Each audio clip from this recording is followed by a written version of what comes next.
Christmas, Blades fans. Welcome back to the Sheffield United dressing room. This is the second episode of our podcast, one of our own. Hopefully by now you've listened to Tony Curry's episode.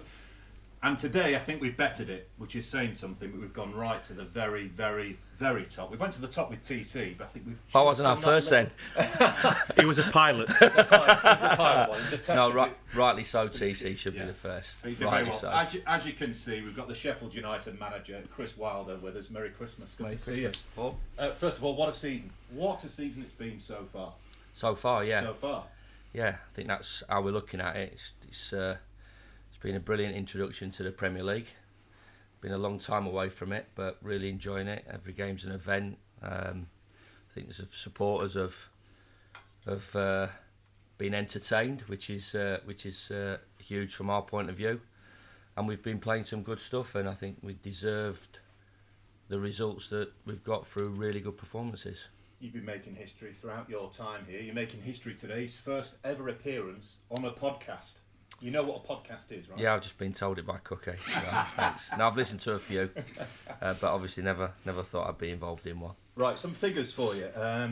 As a player, you joined Sheffield United in your late teens after a spell at Southampton. 132 appearances, 1 goal against Bury at home. Bury at home.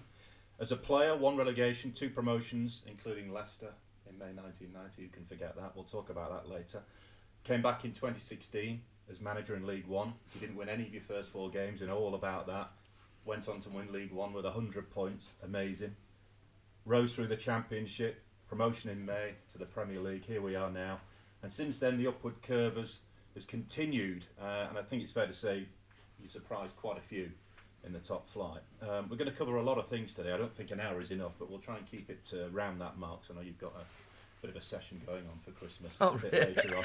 How dare you? Which is not like you at all.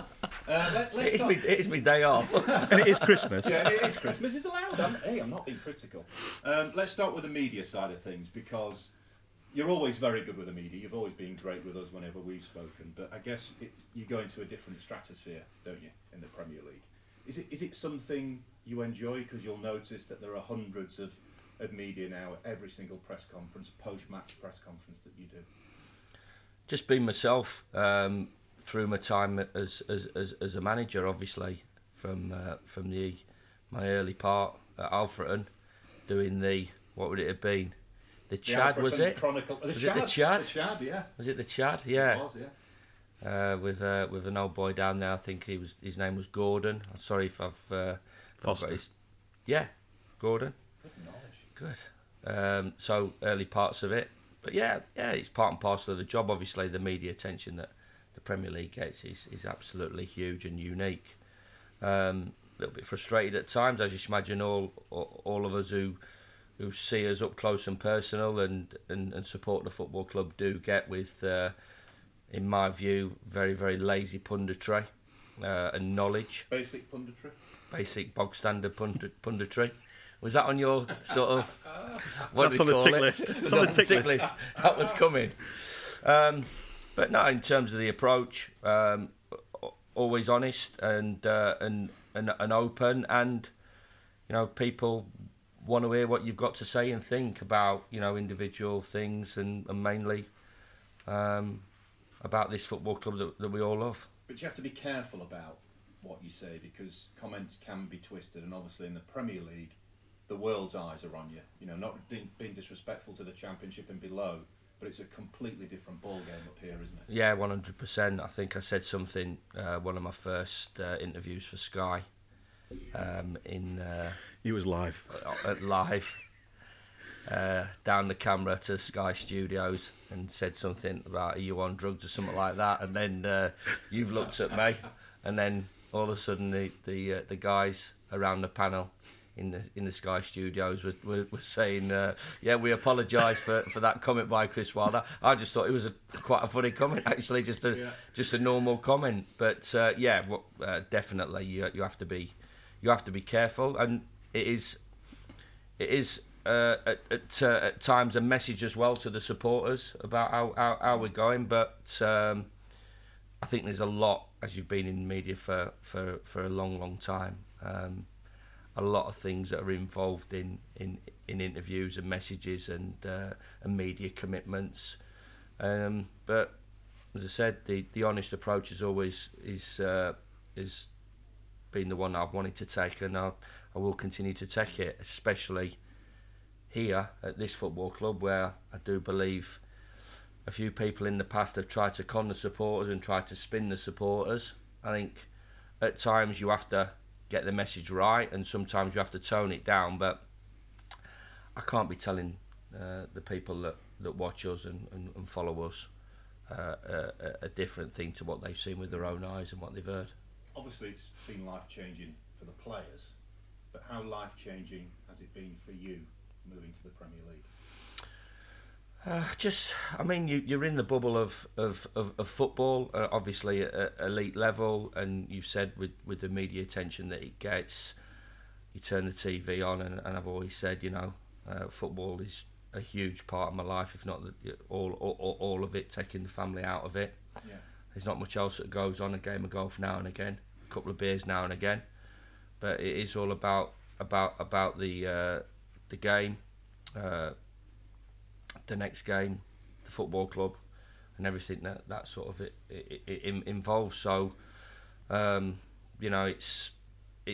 has unbelievably stepped up a level. You get off a train in London, and the exposure that the Premier League gets, because they see all the games and they see you and they see your interviews, and obviously there's no hiding place. So like you said in your previous question, you have to be careful, but it is certainly a unique division, a unique league, and one that's obviously goes worldwide and everybody knows about. How do you switch off?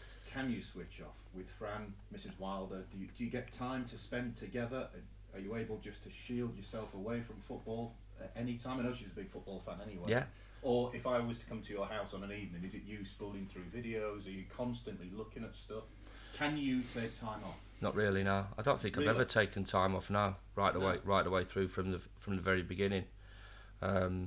You're always, and it's a phrase that Francesca always says about me. At times she'll look at me and I've got football's in my coconut. So in my head there's footballs flying about all over the place. Does that drive you balmy though? Yeah, it does. Yeah, just switch yeah, off? I do. Yeah, I do. The only time really I switch off is, as I said, even if I go and have a couple of beers with the boys. Obviously, my pals as well. Yeah. That it turns around to football, because how much they're passionate about Sheffield United as well, and the family, the majority are all Sheffield United supporters as well. The golf course is maybe one place where the phone goes off, but the people that I play with, Beresford, John Newsom, and ex-players, so it comes around then. So I think so it's if I could give you a day and say, right, no football chat, what would be your dream day off? Well, no, because I love I love the games. I love forget football. It, so you've got 24 hours. It will never have to worry it about will never happen. So it's an hypothetical question. I get, but it will never happen. So playing golf and watching a bit of cricket. Yeah. I love my cricket. I'd have a day at the cricket, but then somebody will start singing tap me and start singing a few football songs, and then all of a sudden it comes back to you. Yeah. And then all of a sudden Michael Vaughan will appear and he'll be talking about Wednesday. There's just no escape. No escape. What about fellow managers? Because obviously managers go into each other's offices after games. Who's been the best manager that you've come up against so far in the Premier League? Well, obviously the standard. In terms of having a chat after. There's some that don't come in, and I can't get my head around that. I think it's a perfect time to sit and have a chat with your competitors, and there is end of season awards, LMA dues, but usually you don't have too much time. There's that many people at these awards. Premier League meetings, Football League meetings, as there were in the past, you have a brief opportunity, but there's loads of people there. So I think it's a great opportunity with your competitor who's after the same thing as you. We're all after 3 points. We're all after a good performance off our team. I think it's a great time to have a chat. I had a great chat with Dean and John Terry after the Villa game.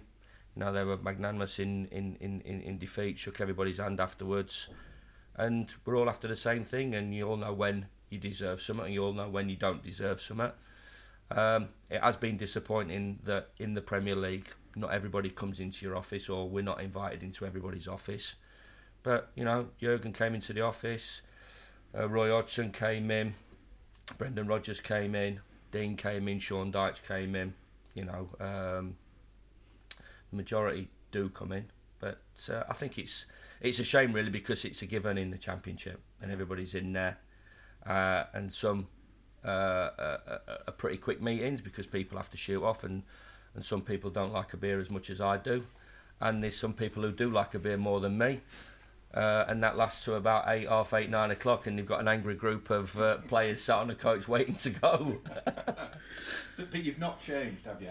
I did wonder when you went to the Premier League, what you might tell me you've changed. I don't think you've changed when I see you interviewed, because honesty has always been your policy, hasn't it? Throughout, you know, here's this guy, without being disrespectful, because I'm from Sheffield as well, working class guy from a working class background, has had to go through the divisions. I wondered whether you might change, your personality might change.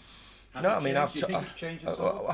I've talked, you know, there's a lot of media guys that I know, and people have talked about, you know, quieting your tone down and maybe not giving as much information out, and fellow other managers, experienced managers, which I get. But I think from a football point of view, if I'm watching a game and you're watching a game, and I'm talking to you afterwards, and I'm saying to you, well, that didn't happen and that didn't happen, and you're looking at me and thinking, well, it did. Yeah. So, you know, you're kidding yourself. So my approach on that, in terms of my view of games, is an open and honest one. I think that resonates with the supporters, and not that I need to do that. And as well as from a player's point of view as well. You know what players are like. They'll pick up everything, they'll listen to everything, and that message has got to be consistent as well. I think if, you know, I believe in this approach, and some managers don't, which I get, and that's obviously their choice. But this has been good for me, and it'll continue, because there's going to be a day when I pack the game in and I'm back on the streets. Now, with this newfound celebrity status that you've got, have you got any more high-profile friends along the way? Have you brought any more people on board? Have you got I'm not like I've got people? If I was to say to you, I don't need any more friends, Paul. I don't need any more friends. So I don't collect friends now. I'm all right. I've got a really good group of pals that you know well, and people that I've met along the way who've become pals of mine, and I've got a fantastic family as well. So there's obviously some, you know, people, high-profile people that watch the game and support the game. But no, I'm happy where I'm at with things, and I might get the odd ticket from Paul Eaton now and again. free sausage roll in his pantry. Yeah, and Still go there? and an haircut now and again. Well, I have to go to Dronfield now, so he makes me go to Dronfield. Oh, so right. I'm up there. So Are they free though? So there's no Lynn's pantries up there, so I'm in and out. I'm in and out of Nick's here, but no, as I said, it's just people that I've known all my life really. So no reason to change. Golf tickets. Oh yeah, Fitzy, yeah. 'Cause you met him recently. You met Yeah. with him, didn't you, and did a nice piece with him? Well, he came in to do a bit of media work with the European tour, and he's a great guy, and again another really down to earth boy who loves the football club, and so humble and so genuine. And I knew him through a mutual friend as well. But obviously when he came in, and he came in for the day, just a real nice lad, and one that's, you know, committed and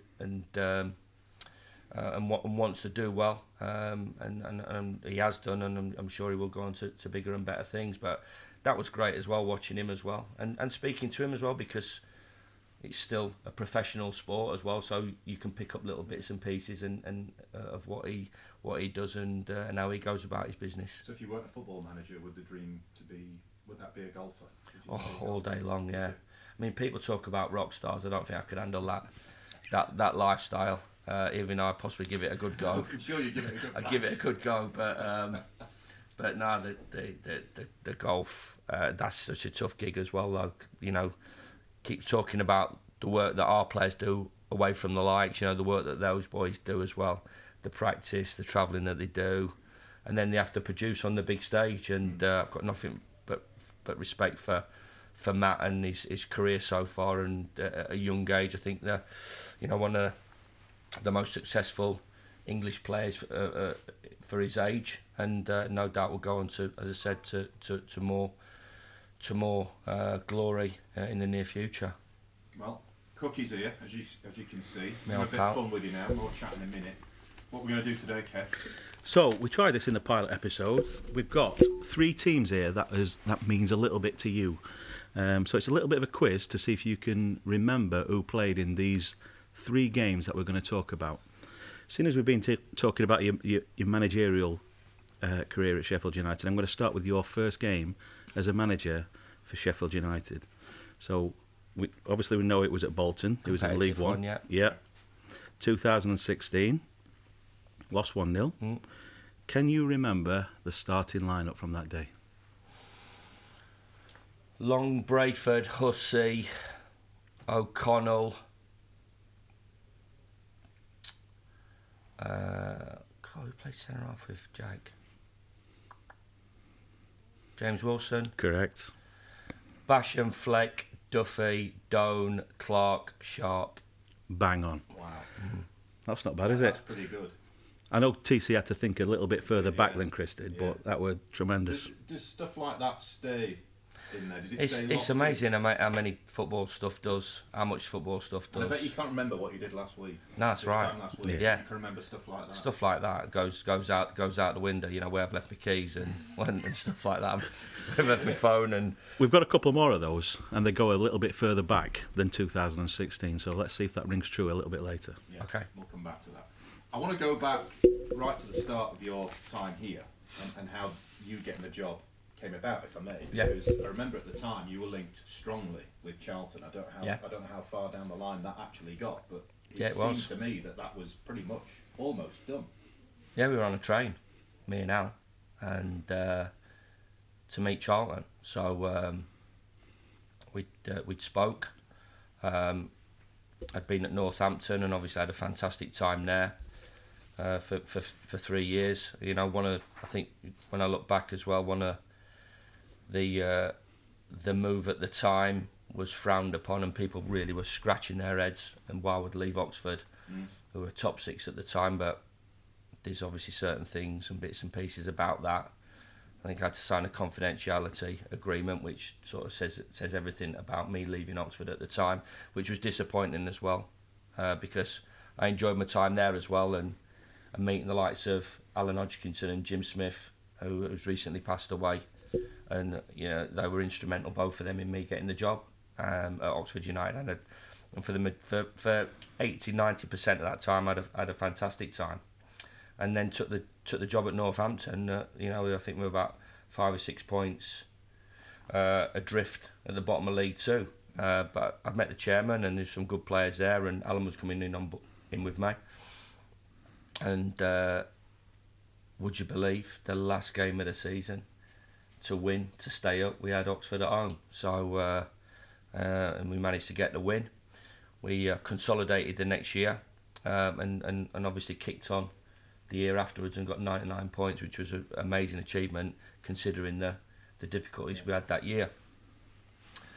And then I think timing is everything as a manager, and I had a fantastic relationship with Kelvin Thomas, who was, would you believe, the chairman at Oxford when I went in, and the new owner at Northampton. I brokered that deal in a way which I think was unique as well. I've not heard of anybody doing that, but I played my little part in Kelvin and a couple of other guys, David Bauer and Jim Rosenthal was involved in that, taking over at Northampton. but they knew that I had ambitions, and spoke to Charlton, and yeah, it was pretty much done. And I got a call off Kevin the night before, saying would you be prepared to come to Carlos' place to meet him and the board members of the board from the Prince's side and Kevin's side. So I'll have a think about it. Give me a few yeah, days. I mean, yeah, I mean we were going down, and we were, you know, I'd quickly, I think we were getting the 6 o'clock train, me and Alan. I'm quickly scribbling bits and pieces down of what my thoughts were. The great advantage of going into that interview is that I had half an idea what had been going off, and what needed to change. So even though we still had to change it about, I had a great insight in terms of what the club was about in its best periods, and obviously it was a disappointing period. Garrett tried to put me off about a month before. I'd met him for a beer in the railway, and I think he was lower than a snake's belly, and he had his belt round his neck at the time. What have I told you about saying stuff like I'm that? not allowed to say stuff like that, Kevin, am I? No.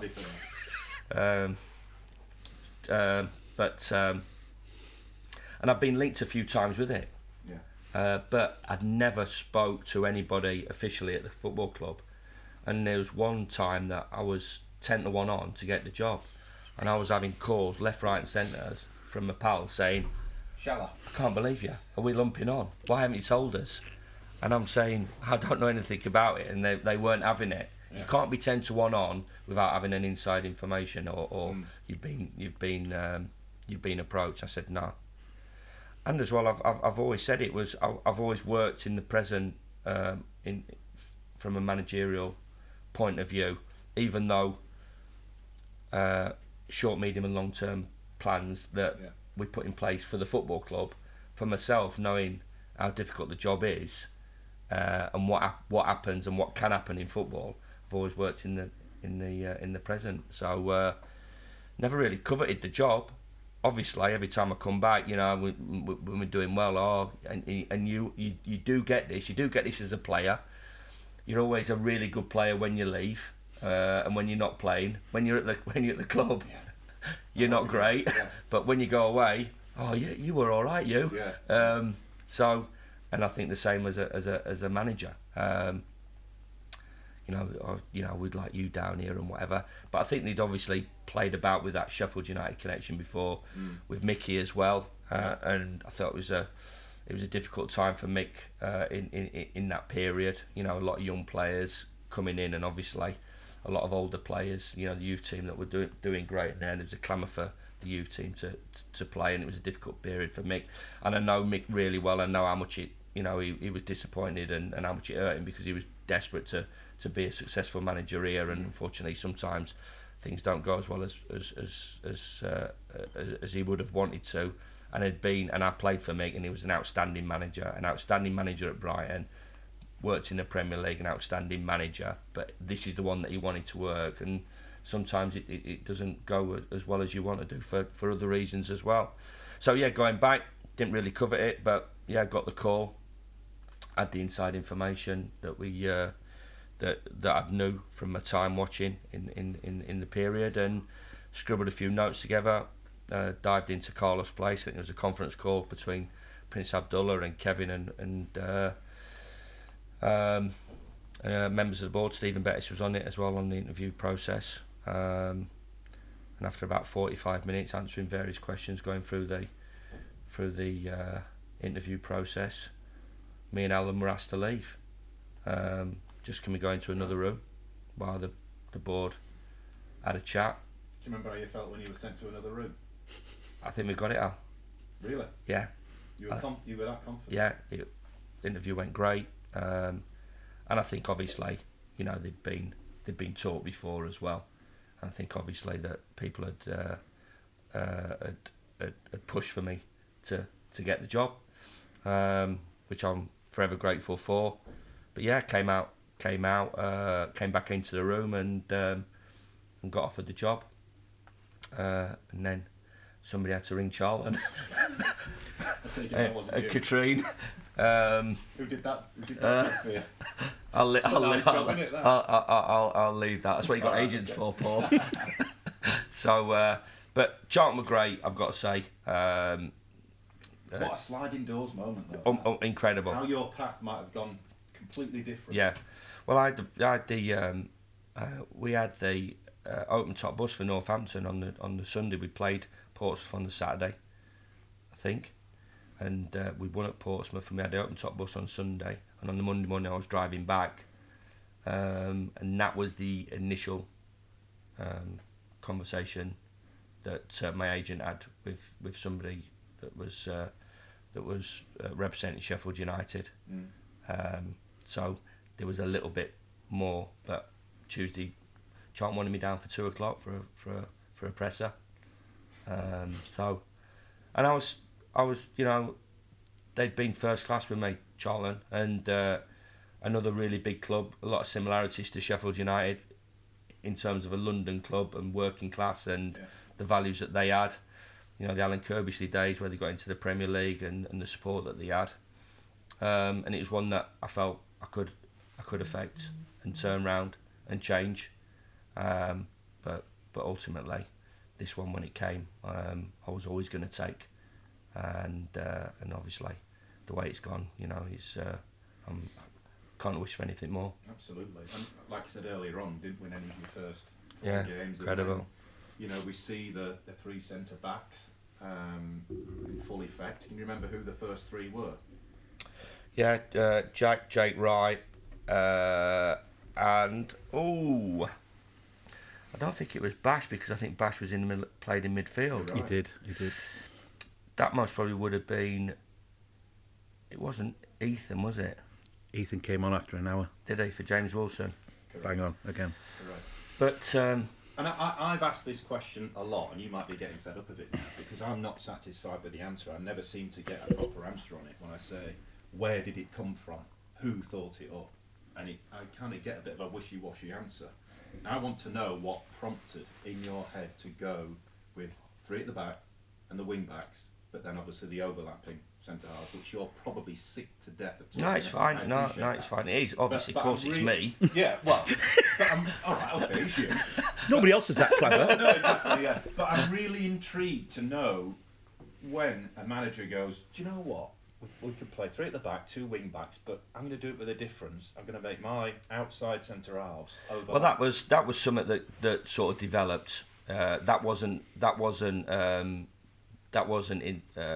evident or designed for that game.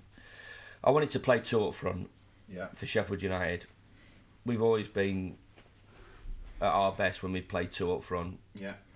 I had the best player in the division, couldn't play up on his own, who was a captain and was a goal scorer, so I had to play up front. I had to play 2 up front, wanted to. Yeah. I wanted us to play in a manner. I didn't want us to boot it, but we had to be positive. I'd watched so many games down here where teams dominated Sheffield United, and the team at the time were playing counter-attack football, possession-based football, and then we needed to speed it up. I wanted us to speed it up. I wanted us to play forward. I wanted us to run forward. I wanted us to be aggressive. I wanted us to win the ball back high up the pitch. So I wanted to play 2 at the top of the pitch, and we played 4-4-2 in that first game at Bolton. We wanted Duffy off the left and Donny on the right, and them 2 could switch as well. We had Leon at the top of the pitch, who I thought the partnership between Leon and Billy would be a good one. Leon scored goals previously for Bury and knew his way around the division. A good link-up player, and obviously Sharpie as a box player. Duffy had been an absolute menace every time he played against Sheffield United. I know how good he was, and Al had already had him at Scunthorpe. And Donny was something a little bit different as well, even though he could play at the top of the pitch as well. So the first 3 games, and of course, you know, we're devastated to lose the first 3 games.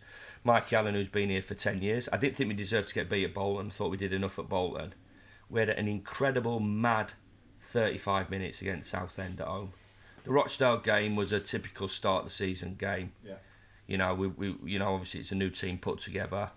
They go in front, we claw it back. I thought there were signs there, and the Millwall game, I thought we were okay. I thought we were okay. Always traditionally a difficult place to go, and we get done in the 91st minute.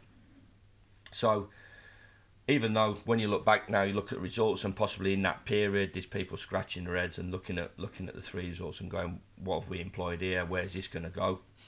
You know, I spoke to Mikey Allen in the change room at Millwall afterwards. Mikey Allen is who for people who Sorry, don't know? video analysis guy, been Right, here for 10 years.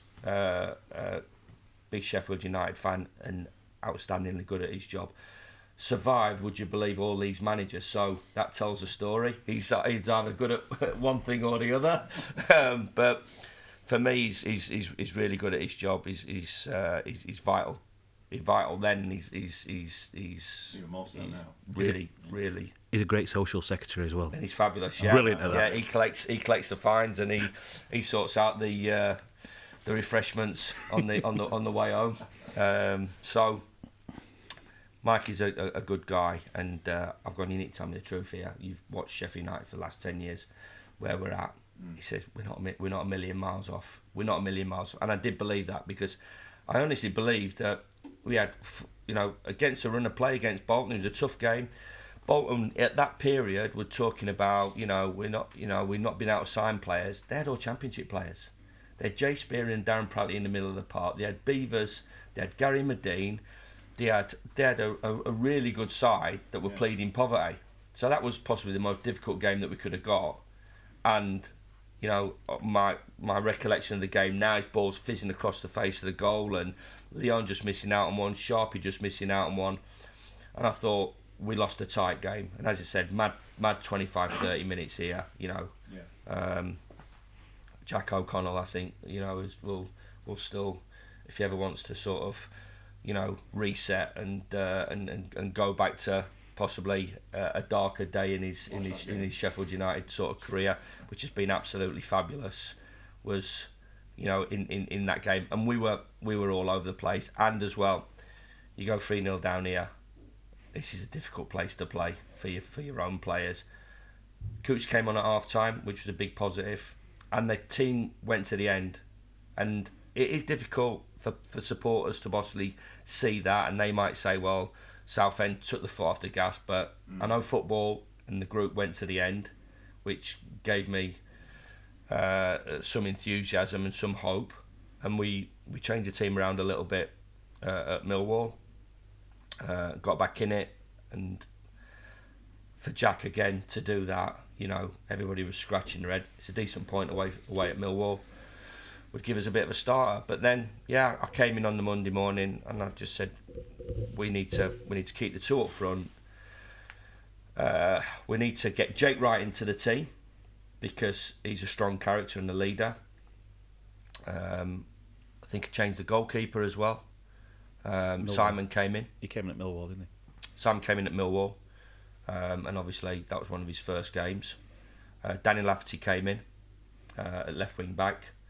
Kieran Freeman suited him, and Wilson and Jack, it suited them, with Jake Wright in the middle as a leader, as an organiser. We played a couple in the middle of the park. Cootsy played. Cootsy Flecky. Cootsy Flecky. Duffy is a 10, which we wanted him to be, because we looked at him, we thought we need to move him out of just one position and free him up a little bit and still have the two up front. We played Donny and Billy to link, and Donny to stretch away from home. So that was the thought process in that team, and we went with it. We worked it on a week. I thought we played really well on the day. It was a tight game yet again, and obviously, a little bit of lack of confidence and a hit in terms of the results that we had. And would you believe it? We get a goal like we conceded at Millwall the previous Saturday. Billy smashed it in, and we're up and running. And so that was the origins of the three at the back. Duffy, the three midfield players that were unbelievable in that season for us, and the combination of Billy and Clarkey, because Clarkey came on late, and Donny was part of it as well. Danny Lafferty played that season. Kieran Freeman was outstanding. Jake Wright, obviously his record. Yeah, it was amazing, wasn't it? Amazing. He didn't. For Jake Wright plays, we get a result. Yeah. We changed Ethan for Willow, but Willow was part of the squad, and obviously with Jack's point of view. And then what was happening through that season, teams were getting deeper and deeper. You've seen it. Yeah, they'll analyse. Newcastle. They'll analyse, and they're not daft. Everybody's got the Mikey Allen, so teams would have analysed us, and would have sat deeper and deeper. The biggest one that we always used to hear is get the crowd to turn against them and see the first 25 minutes out, and teams were deep and deep. So we had to expose an area, and Jack was comfortable stepping in, and Ethan was comfortable stepping in. And then obviously Ethan went and played in the middle, and Bash ended up getting the team on the right hand side of a three as well, as a midfield player, right back, centre half, perfect for him, and Jack's technical abilities and wanted to step in. So really, it sort of developed because of other teams' attitude to us, especially at Bramall Lane. You've got to be fit to play that role, don't you? Did you have to do extra work with those two outside centre halves, as it were? No, well, they're fit boys. We trained at an intensity. One of the big things is when we came into the football club, I've always believed in you have to train as you play. I think quite a few clubs, Monday to Friday is something to get through to Saturday and Tuesday night. Well, not for us. It was intense. It was competitive. I think one of the early training sessions, I told all the boys to wear shin pads, and that's something that I know Alan did at his time at Bury, and I did at my time at Halifax and Oxford, was that you can't just, here we go, we're playing on a match day, we'll start winning headers, winning tackles, winning races. So that had to happen on a Monday to Friday. So from the fitness point of view and the intensity point of view, conditioning, if you're training at that intensity, then that's gonna take you forward into the games. But the boys could do it. Danny was a fit boy. Kieran Freeman, it really suited him. Amount of goals that Danny scored, amount of goals that Kieran scored, and you look at Bash and Jack, and even now the distances that they're covering, it suited Flecky. Cookson was unbelievable. The pivot in there. John and Mark, obviously playing off them in a way. It suited the skipper. And obviously to get the performances that we had in the way that we did, to play in the manner that we did, and to get the results, it just grew and grew, and it developed from there. I'm happy now. I think that's got it. More than finally got that answer. Yeah, very good. Thank you. But repetition in training as well, different drills, finishing drills and overloads and whatever, and Jack getting used to getting into those positions, and Bash as well. All stuff that we put on and Al delivered during the week, and players were comfortable in it. And it basically is, if you look at it, it's round pegs in round holes, and it suited all the players. Tell us about on a match day for you. What's your kind of pre-match routine? You get up in the morning, obviously. Take us through a typical match day in the lead up to the game for you. Quite interesting. Yeah, it's quite a difficult period actually. Yeah. Yeah, because you've done all your work. You've obviously got your bits and pieces to do. In the Premier League now, your media commitments.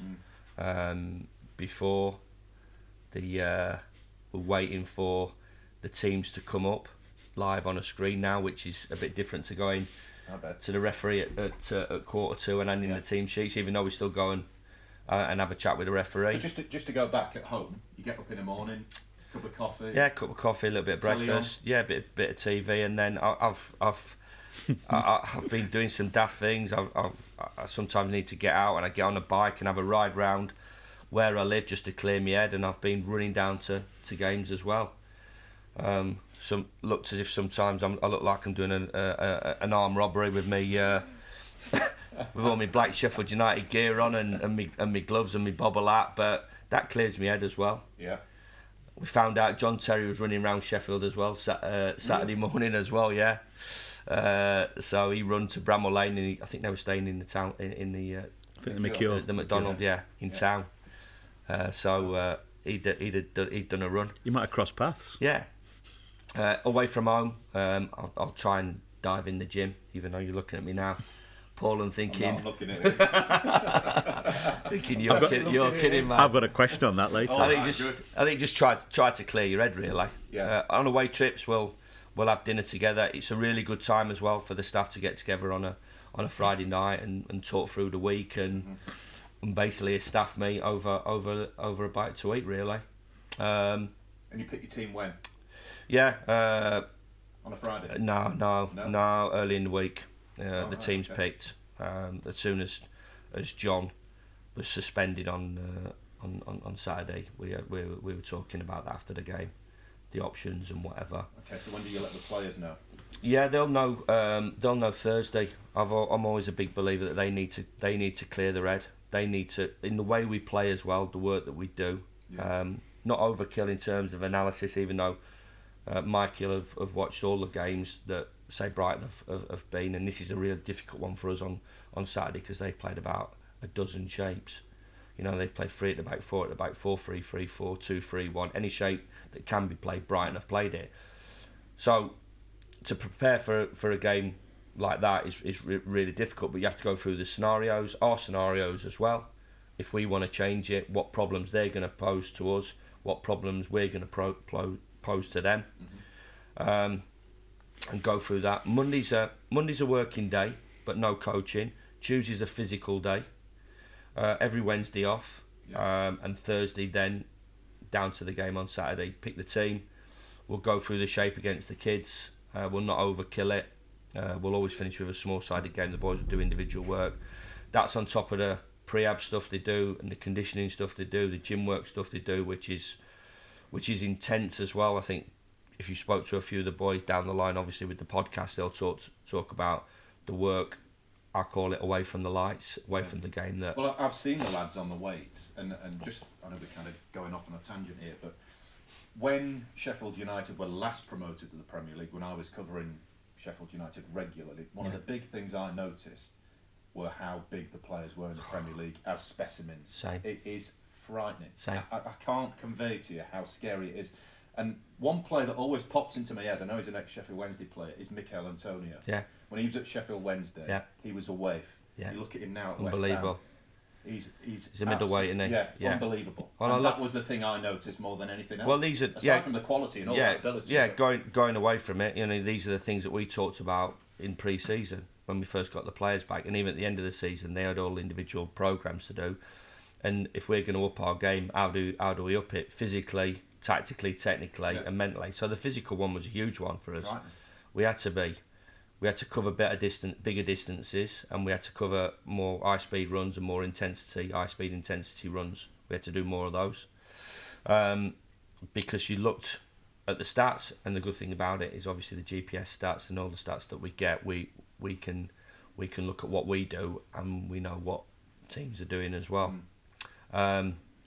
So they all do that work. But as I said, Thursday, players know the team. The disappointed ones know as well. I've always thought it would be difficult. It's happened to me. I've plenty of time under Harry. I'll possibly tell him when I see him. Times that he's named the team at 1:45, and I thought I was playing and I wasn't. And you have to go outside, and you've got your family outside, and I think that's a difficult one to deal with. Real difficult one to deal with. So it gives those boys a couple of days breather to get their head round it if they're not playing, and it gives the boys a couple of days to get their head round if they are playing. Always say to the boys that are not playing, if you want to come and see me Monday morning. So if we've won, they ain't got an argument. I like it. And if they've lost, I just say I got it wrong. I like that. But there's part of me as well in sort of managerial career where I was spending Thursday and Friday going round everybody. This is the reason. This is the reason. This is the reason.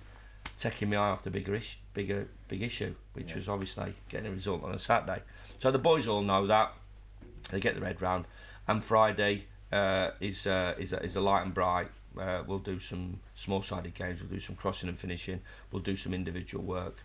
We'll go through the team that we're coming up against, and obviously we'll do the set plays, which we try to be quite inventive on, because everybody sees everything now because of the coverage. Yeah. So yeah, that's the team is picked on. Is picked on a Thursday. It sometimes gets out.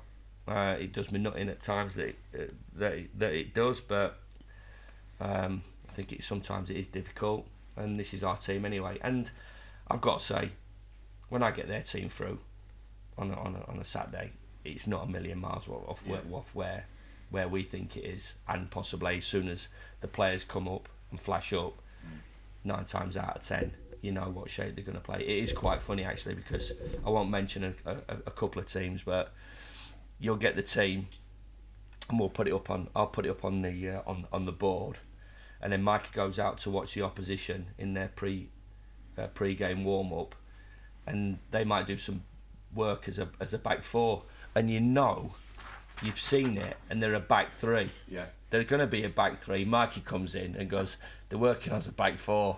They're a back three. They kick off, and after 5 seconds, they're a back three, as if that's going to chuck us. And you look over to the opposition's bench and go, got us there, boys. Really? Bless them for trying anyway. Hey, listen, he's good, isn't he? He's good. Have we got enough film in that camera? This might be a bit longer than an hour. Yeah, no. Okay, I'm getting the thumbs up. It's good. So you sent the players out for the warm up. Yeah. What are you doing in here? Pacing around? Yeah, a little bit, talking to the boys. Yeah. We have. We get the team at 2:15. We have a 5-minute meeting. There's a couple of times where at 1:30, if the players get into the change room and I need to say something that I think is relevant, or if I feel that the mood is not right, or if I think the mood is too bouncy, that I have to add in. But usually they get it right, and then it's just reminders really. Your work's done in the week, Paul. Yeah. And then it's. And for a lot of, for some managers, it is a toss of a coin. For me, I've got to say, I don't think it is. I think the consistency in performances we get is absolutely outstanding. We might lose a game for a bit of individual brilliance, Harvey Barnes. We might lose a game through a mistake. We might lose a game because, for some reason or other, we're not at our A game. But usually we are. And that gives us a great opportunity to get a result. It's an amazing spectacle down here now. Every game, as you say, is an event. The light show is brilliant. I love the light show. I don't know how much you see of that, because you kind of slope out right at the end. And then you've got Comeback Kid, haven't you? Playing Kasabian. Did you pick that? Well, we picked that as a group, yeah. Brilliant. All the playlist is. And Great we thought track. that was relevant as well. Really good track. We had Kasabian the year before. We thought that was a real... This one's good, though. We I like like that. the fact that is it pumped into the tunnel as well? Yeah, well, I think the club have Isn't it? invested in the sound system around the ground. No, it's excellent. I watched Wolves last year, and as always, Paul, a lot of ideas, majority of ideas are nicked. Yeah, but they're good ones, aren't they? So yeah, I mean, we played at Wolves about 2 years ago. I thought the atmosphere there, and the night game, 5 o'clock, where we got done. Yeah, 3. sent off. Yeah, Moro got sent off, and they had the flames, and I thought, this is where we want to be. Yeah. So ask the club. The club are always proactive in terms of what they can do to help the players and to get the atmosphere. They don't really need winding up, but I think if you're coming here and watching a game, especially under the lights, it's something else. And I believe the club, when it's been at its best, is what it's producing. Is what it's producing now. Not always been at its best, as we obviously know. Yeah. Kev's going to be along just shortly, but one quick one before he tests your brain again. Where do you see yourself in 5 years' time? I ain't got a clue. I really don't know. I Where don't know. would you like to be? I'd love to take this club forward and onto the next level as an established Premier League club and pushing on. I think we have to be realistic. There's this huge investment in this division now, and there's some powerhouse historic football clubs, and we are an historic football club in our own way. But to get into that elite group, it takes something else and something different. But then you do look at the likes of Chelsea and Man City, and I've always said this, 15 years ago Chelsea, 15 years ago Man City, Old Main Road, old ground and 20,000, Chelsea as well, You know, ground wasn't great. The old shed end, wasn't it? And the old disabled blue car on the side on the track with the old electric fence around it. You know, so what happens when a club is really invested in? Things can happen and take it to the elite level. You're obviously always going to have your Man U's and your Liverpools and your Arsenals, your Tottenhams or whatever, and your really established clubs. But you've seen what's happened to Wolves, and they're pushing with investment. That. I mean, Europe is that a possibility as you see it? I know you're all about staying in the division, and we're just about we're no doubt stabilising. Getting it. I think that's. I've got to ask it because you've been on the fringes and are on the fringes. Well, we are now. I mean, listen, this is what 20 odd. What we've got games left? 21, I think. 21 games left. So, you know, I'd be absolutely crucified if I said that'd be the ambition. The club is way off that in quite a lot of things. Okay. You know, and yeah, again, open and honest about it. You know, the group are doing brilliant at the moment. The club is in a fantastic place. From a supporter's point of view, they enjoy watching us. We're sold out every week. We're sold out away, which is not surprising, as you'll know. We've got a fantastic group of players that are giving their absolute maximum for the football club. But they need help. I need help. The club needs to move forward, as all clubs do, to stay with the pace. But to establish themselves in the Premier. I think when you speak to the likes of Bournemouth and you speak to the likes of Burnley and Brighton and all the other clubs, it is another year in the Premier League and improve. And I think what we've done here is that every season we've raised the bar and lifted. So that is obviously got to be the ambition and for me and the football club. Kev, over to you. He linked Brief interlude. Yes, he linked me into one earlier about Harry Bassett and picking him and not telling you until 1:45. So this is the last time Harry picked you in a starting lineup. Oh my God. And I'm not linking these two, by the way, but it lost 5-2, and it was the last time you ever played in a Sheffield United shirt. Arsenal, Highbury. Yeah. 21st of September 1991. Yeah, I've got a picture of it. Where we're 5-2 down and Paul Merson's reeling away, and I'm trying to boot him. And you know that old Arsenal Highbury scoreboard on the side. And it says 5-2. It says 5. It says 4-2, I think. He's just about to go to 5. So who else was chasing Paul Merson that day? Oh, I've got Gailey. Yeah. Bees. No. It's a very strange Tommy team. Cowan. No. There's a lot of strikers in there. Is there? Yeah. Bradders. No. Sid. Yeah, but I've got Sid at left back. Would that be right? You remember that? He didn't play a lot of. He didn't play in that period when I was with Harry. A lot of left back. He played wide left. Obviously, we played 4-4-2. Middle at Park, John Gannon. No. Wow. So this is the strange one, and I knew you were going to struggle with this. So Dean and Nagana played. Yeah. Tony, where's Brian? Brian, where's Tony? Every time he used to go out. Bless him. Because Tony lived with me when he first come up, and Bob was obviously at the game last week. So obviously reminiscing about our time because we shared an house up at Gleedless. So Bob Booker was on the bench that day with with Clive Mendonca, who scored. Yeah? He scored that day. So Dean and Nagana played, and again, it's a very. What date was it? September 1991. 91. Mark Morris? No. See, the other centre half here. Colin Hill? No, another right back though. Pembo? Yeah. Yeah, he played centre half, didn't he? Yeah. So we blame him. Yeah. Pembo Bees? No, Pembo and Gailey. Pembo Gailey? Yeah. So it's the attacking players we're struggling with. That's not the best back four Sheffield United have ever put out, is it?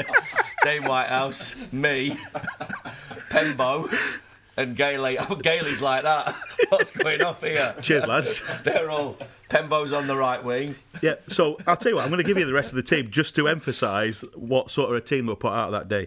So Dean and Nagana played, and a midfield two. I'm thinking here of Jamie Oyland and Adrian Littlejohn. No. Who was wearing 4. Nah. So he must have been further forward. Yeah, he'd have played wide left.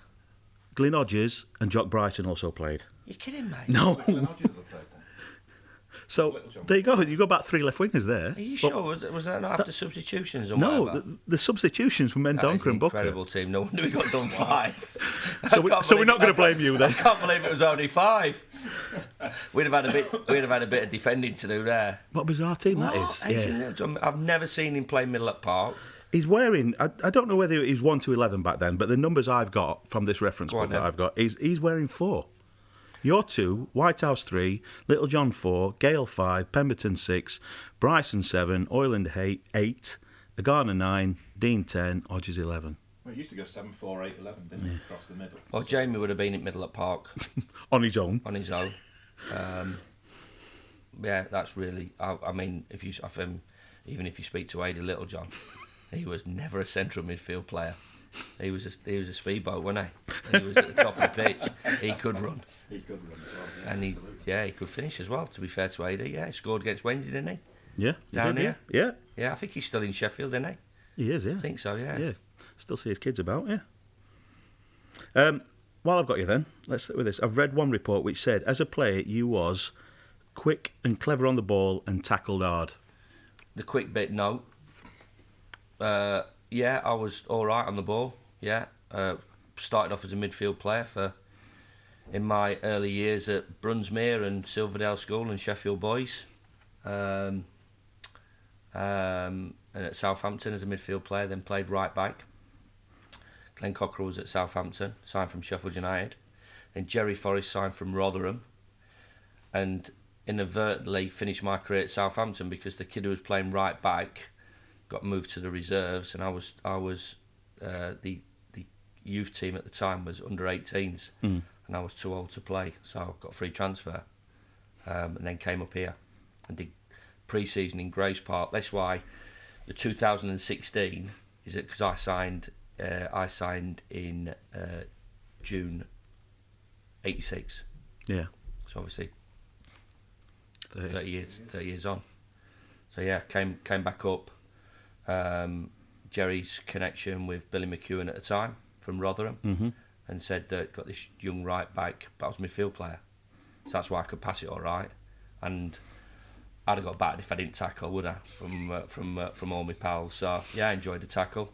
Sometimes late, sometimes high. Sometimes as quick as I could. Yeah, first one's free in those days. Yeah, Not first now. one free, not now. But yeah, said midfield player. So pre-season, Grace Park, first game up at Abbeydale Sports Club against Sheffield Club, pre-season game. Then I got offered a short-term contract and made my debut against Brighton in the FA Cup, which obviously links in quite nicely to. I've got that team. Have you? Yeah. Do you want it? Shall we do it now? Yeah, Oh, go we've on. got it. Do it. 0-0. 10th of January, 1987. Budgie, Correct. me, Pikey, Stan. Yep. I would say Brian Smith. No. Another Jeff chef. Eckhart, Correct. Colin Morris, Peter Begrate, Steve Foley, Kevin Arnott. Correct. I would go up front, Peter With. Yeah. This is where you might struggle with this last one because I don't class him as a striker. Weren't Steve? Have I said Steve Foley? You said Steve Foley. Was Mark Dempsey in middle at Correct. Park? There it is. Mark Steve Dempsey. Foley played off Peter With, Dempsey in middle at Park. So you Who's done at better? Man U now. Yes. Dempsey. We talked about him a couple of weeks Yeah. ago, didn't he? He's doing well. Yeah, we played 0-0 on an icy pitch, and everybody was all over the place. Game would never be played now. I bet you were happy to go to Brighton for a replay then, eh? Yeah, Tuesday night. Yeah, we won. Yeah, we won down at the old ground, and then we played West Ham in the next round, and got done 4-0 away from home. But Sheffield United debut for a Sheffield United fan Brilliant. that day, even though you remember it being icy and not very good. Incredible. Yeah. Reporter Tony Pritchett. Yeah. Tony Pritchett, yeah. Tony Pritchett. Yeah. At least Young Wilder enjoyed it. Got it. Still got it. Greenan. Have you? Yeah. At least Young Wilder enjoyed it. What mark did you get? I don't know. I got about 7, wasn't I? I think that was enough to get man of the match that day. That was it. Got a green in, as we always used to get, and listening to Praise and Grumble on the way home in me Ford Cortina. Oh, don't start talking about cars but after his last one. There's no football scenes in our car park now. I bet you don't listen to Praise the Grumble now, do you? Maybe you do. He used to ring in. Doing well. He used to ring I in. used to ring in. Me, Tony that used to true, ring in. that? Yeah, we did. We once rang in. We played Doncaster in FA Cup on a Sunday, and we were just messing about on a Saturday afternoon. We were just at Littlewood, and Tony put on this best Yorkshire accent. I just like to praise Sheffield United and Chris Wilder and Tony Agana in this London crap accent. Who was hosting it? Would that have been Bob Jackson? It would have been Bob, yeah. Yeah, it would have Bless been him. Bob, yeah. And wish him all the best against Doncaster tomorrow. Do you support United? Yeah. And us cracking up, absolutely cracking up. But no, it was a fabulous. I mean, listen, it's grounds changed. It was old Cop, John Street. All my pals were on John Street, South Stand, and Old Bramall Lane Stand. So I think there must have been about 7,000 or 8,000. It was unbelievably bitterly cold, and then times we weren't getting big crowds, were we, really? No, not at all. It was sort of 10, 12, 14, 15. It was only till sort of Harry came in and lit the place up. And he did like the place. Yeah, he did, yeah. Because obviously we know what happened. Yeah, brilliant. May 1990. Incredible. That's what an amazing day. We've all watched the programme, the kind of documentary that was done around that time. Yeah. And the footage that we've seen, amazing, absolutely amazing. And it's funny, isn't it? Because the last couple of times United have got promoted, under Neil, we had to wait a bit, didn't we? We had to wait for one at Cardiff, and then we had to wait till the following day. And even here, it was kind of done, but not done, wasn't it?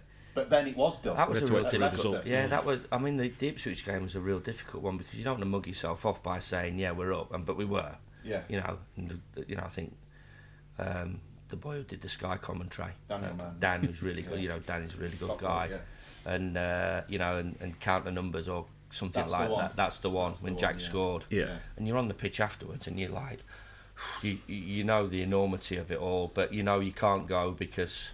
And we had the same situation when, and funny enough, when we played Wolves, because we played Wolves and we went up that night at Wolverhampton and went to Bristol City on the Saturday and had to get beat 9-0. And possibly could have done because the boys were out from Wednesday to Saturday. But 90, it was clinched, wasn't it? It was done. You could celebrate. The euphoria was there. You could actually say it was on the on day. the full-time whistle.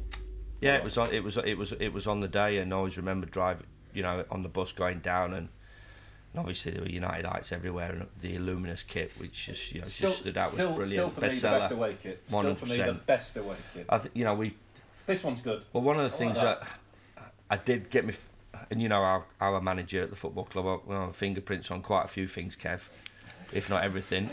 I know it. And the kit was obviously one of the things that we talked about straight away was I hope we are, and we did, thankfully. And the Illuminous yellow that we wore last year in promotion season as well.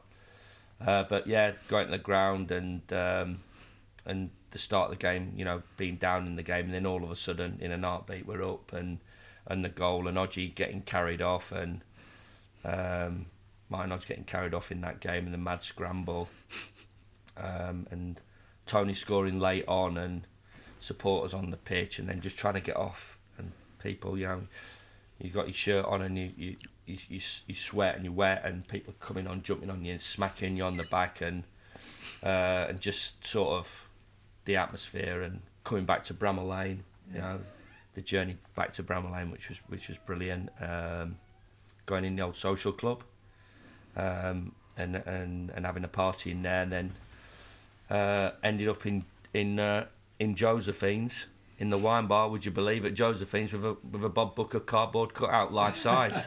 Brilliant. And obviously there was another result that day as well. There was, yes. That just put a little bit of icing on the cake. What happened to your shirt? Do you know? No, can't remember now. Somebody's got to have it. Yeah, can't remember. No, I've not got anything from that. I've not really collected anything really. It's got some fabulous pictures, and the amount of stuff that's flying about at the moment is brilliant. But not really through the career collected a lot of stuff really. No. It must have been weird though. You come back from Leicester, and Harry's getting off the coach, and obviously we remember that day for him wandering around in his pants and all that, and the ovation he got. Yeah. But there's you, so many years later, Yeah. coming back, having won promotion to the Championship, same car park, Yeah. same area. You're getting off the bus. I thought Harry's the footsteps. Northampton one was good as well. It was brilliant. You know, the Northampton scenes at Northampton afterwards on, you know, with that picture, the for me iconic picture of Sharpie as well with it, and how good it's been for him as well. Yeah. No doubt you'll be speaking to him, and how fantastic a skipper he's been for me as well. But yeah, the Northampton afterwards, coming back into the car park, and then Doing what Harry did though, that must have been. I know, yeah, such an emotional incredible. Yeah, you don't know how to approach it. You don't know what to expect, and then obviously, the one, it's happened twice actually. Just and I possibly get into a little bit of trouble about this, but the coach had to took a different journey to what it was meant to take. Who had the fingerprints all over that? Which coach we're talking about? Well, both. The first team coach coming back from Northampton, right. It was told to go around the back and come into the car park when we knew that there'd be loads of people outside the railway and outside the creeks. Right. And then and the same obviously after the back of Stoke as well. Somebody was in the bus driver's ear. Really? We're meant to go round the back, On Shoreham Shoreham Street, Cherry Street, and come in that way, and you can't turn them opportunities down, because that is something. And the police, I've got to say, were absolutely fabulous with it. In the end. Yeah. You and buses and coaches don't usually go that well together, because I just want to briefly mention that brilliant moment when you're doing the open top bus parade. You nearly dear dropped me, it. I did, yeah. You must want footage of that just to disappear, surely. But it is funny. It's right up there with, was it Stuart McCall? Yeah. On the car bonnet. Yeah, definitely. It's up there with that, isn't it? It's yeah, brilliant. I mean, obviously it's been seen by So everybody. funny. But from the Northampton game, you know, we had that night, and the relentlessness of the boys in a serious note, because, you know, I think they were out more than me, and I was out quite a lot, to keep winning games of football and you know, and it was, and I did, and obviously the talk that I said afterwards to Radio Sheffield, I did park in Cole Brothers, and I did walk, and you do go at Josephine and go scratching your head there and go, dear me, a few times come out of there and pushing Toddy into the fountain.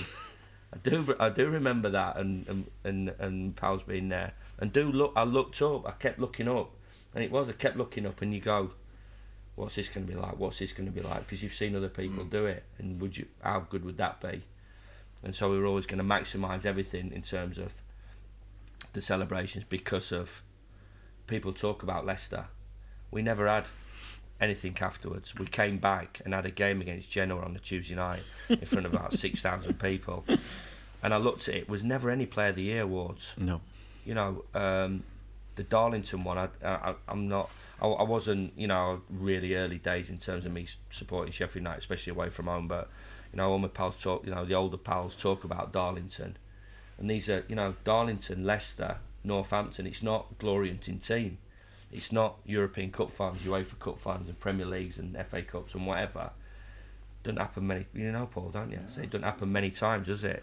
So we were always going to get the maximum out of it, and certainly, I wanted the players to, and I wanted everybody to, and we certainly did. No, it's great. When we went up from League One to the Championship, and we were celebrating, and the year before he'd gone up with Northampton, and his words were to me were, it was mad at Northampton, Cookie, but we're going to top it this year. Yeah, all the time, and obviously the bus with the trophy, and I thought I'm going to be a bit of a clever arse here, and I'll get underneath, and then all of a sudden I'll just, obviously people saying where is he, and I think Brad knew must have been messing about, or something was happening, and all of a sudden come, and then it's gone, and then I've gone. I don't know how what's happened, or how I've managed to grab hold of it, but I did. Thankfully, I think it would have cost about 30 grand, wouldn't it? I'm not sure. Yeah. You've had your fingerprints all over that. Yeah. You know, I've heard of so many stories, various players doing this, doing that, all good humoured. But Paul Coots, I heard, got kicked out of the snooker or something because he leant over and took someone's glass of water. I mean, I didn't actually physically see that, but I know other people that did. I mean, that's just a great bunch. We had a hilarious, isn't it? That's hilarious. player of the year do, and yeah, you know. Good. Bottom line is you've got a fantastic group. Yeah, and that shows. I think it shows the John Egan song, you know, on the stage. Nobody knew. I never knew about that. No. Nobody knew about that. Story about that, and I'm generally not trying to claim any credit here, but he came up to me, or someone came up to me on the night because I was hosting it. Yeah. And someone said, John Egan's got a song. Yeah. And I kind of spoke to people at the club and they said, not sure. You never know, do you, where it's going to go? Exactly. 20 odd boys have been on it. Exactly. So that night, I just thought, conscious decision. I'll get them up and do it and cross my fingers, and then obviously the whole place went up, and it was rest is history. I think it. But if I'd have said no, we might never have seen it. It would. So I suppose I'm taking credit for it. Paul, it would have happened. It would have happened. How are you going to stop all them lot?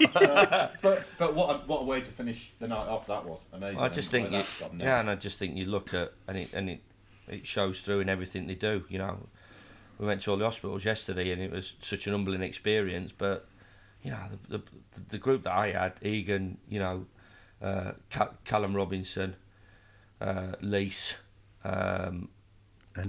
Dean, you know, they're so genuine, and they've got so much affection for the football club, and it shows through in the performances. It shows through how they act. Yeah. They might go over the top a little bit and have one too many beers, but I think the young men as well, the human beings as well, and they're allowed at times, because it's a tough industry, and every point's precious, and every win you have to do so many things right to get a win, to enjoy yourselves. But they're an unbelievable group, and they're a credit to the football club, and they said, well, I suppose when we all look back at this in sort of 10 or 15, 20 years time, I want this group to be talked about the way other groups of Sheffield United players, you know, and forever, you know, and didn't see him play, and you know how much I love Badge and TC, best, you know, greatest player, and Ted and all that group of players, the sort of affection they've got from the supporters, and how they're thought about and talked about. I hope that this group of players, you know, get close to what they've achieved at the time. They're certainly well on course to do so. Look, I'm conscious of the time, we are nearly done, but quick fire question, should we do that? So we finish with this? Yeah. Okay, so what we've got, we had a Match magazine from TC, with TC from 1975, and we tried to get him to remember the answers that he gave in 1975. So I've been trawling Sheffield United programmes, and I found this from the 21st of November 1987. We were playing Reading, we won 4-1, you didn't play. I'm not saying that's related. But you have asked some questions by the programme editor at the time, which wasn't me. I want to know if you... favourite food and all that stuff. I want to know if you can replicate them, right? Favourite food, go on. At the moment, everything. Then, I don't know, Chinese. It was chicken. Was it? Okay, so related to that, and this is the one that we mentioned earlier, what did you give as your weight back then? I would possibly have been in what year? 87. 87. I'd have been 10.8. Ooh, 10-10. 10-10. Yeah. We're Frenchy doctoring the scales there, yeah, what? I think so, it's on it. Favourite present-day footballer in 1987? Oh, I think it'd have been... I think it might have been either Kane Dalglish or Glenn Hoddle. Glenn Hoddle? Yeah. Good knowledge. Like Glenn. Favourite other team after SUFC? Everton. Yeah. Yeah. Why is that? I know you've got family over there. I don't know, really. When I was apprentice at Southampton, and all my family over there were Liverpool fans, but this is quite a funny one because I watched the team at the time when I was an apprentice at Southampton come there when they were league champions for 2 years on the bounce. I couldn't believe how together they were and what a good group they were, and how that group of players, how they played, and you'd enjoy playing for that team. That's another one where you can name all those that team as well. Oh, what you're on about, with the Sheedies and the Bracewells and stuff. Yeah, of course, yeah. And obviously Howard managed here as well. Yeah. And you knew about how they enjoyed themselves as well away from. So I suppose that's possibly one of the big reasons. I'm going to finish on this one. Drink. Yes, favourite drink. Go on. I've gone political, something like shandy or something like that. You have, yeah, lager shandy. Yeah. I think 1987 might have been the last time you had a shandy. Might have been the last time I had lemonade in it. Look, seeing as it's Christmas, final question from me. What do you want for Christmas? And don't give us some nonky football. 3 points would be great. No, to everybody, have a safe and enjoyable Christmas. Yeah. Time for, obviously, for families as well, and obviously it's going to be an hectic time for our boys. But no, I suppose a bit of reflection as well at times. At this period doesn't go amiss. People that are not with us, and just the best of luck to everybody in the new year, and hopefully us continuing to entertain and us continuing to be on the path that we are, and representing the club in the right way, which I think is really important. I think the group have done that and are continuing to do that, and see what 2020 brings, and hopefully we can continue doing what we've done for the past 3 years, because I do recognise and realise how important this football club is to the city, and is to our supporters, and it is amazing how it affects everybody. So if we keep being successful, I'm sure it'll bring a lot of joy and a lot of happiness to especially one half of the city. Well, listen, thanks for giving up your time today. I enjoyed it. Brilliant. Thanks, Paul. Top man. Top stuff. Cheers. Thank Merry you. Christmas. Cheers. And you. Happy New Year. Congrats on what you've achieved so far, especially this season in the Premier League. And Fingers crossed. Going for the second half. And that is it. That's episode 1, kind of episode 2 really, because we did a pilot with TC. Now I've had the main man himself, the gaffer. We're going to be back in January with a new one. Do we know who that's going to be yet? No, we've got to top that. No, yeah. Good luck to whoever follows in. So you can find us on all the usual platforms. Twitter, Instagram, Snapchat, that's one. Facebook. Don't ask me. The programme. The website. The website. It's all covered for you. Hope you've enjoyed it. Merry Christmas. Happy New Year. Up the Blaze. Merry Christmas. See you later. Stay there. I've got one more for you. Remember that podcast we did with the other day? The podcast. And I got you remembering that team at Arsenal. Yeah. Well, you was doing it with a nail in your boot because I'd done my research a little bit wrong. You remember you were trying to work it out? Little John never played in Middle Park. Correct, Adrian Littlejohn didn't. John Gannon did. No, he didn't. No. Go on. He gave away a penalty in that day, the person who did play. Paul Rogers. Mike Lake. So that team weren't that unbalanced. All right, then, thanks very much. So you can't have all the blame. I have got to say, over the weekend, it's kept me awake right the way through the weekend. It weren't right, was it? It weren't right, and I've been looking into it. And that's our media man and obviously statistician as well. I thought I'd put it right. Cheers, I'd have to put it right. Thanks. All done. All done. Thanks very much. Happy Christmas to you all.